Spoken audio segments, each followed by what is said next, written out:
So, ito na nga. May lumabas sa listahan. Ano daw yung pinakamahirap na mahalin na zodiac sign?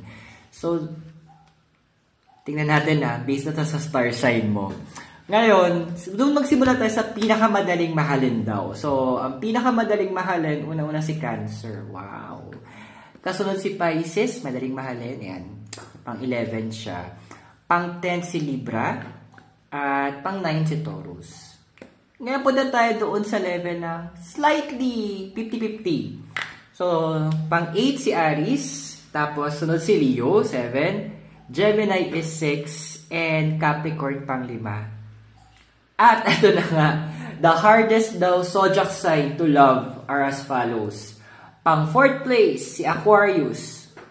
Bagay, overthink. Sagittarius, the perfectionist. Scorpio, laging may itang ulo. Aray ko, Scorpio. Sun din Scorpio ko eh. And last, Virgo. May Virgo ba dyan? So, ano ba zodiac sign mo? Mahirap ka bang mahalin or madali kang mahalin? 50-50 lang.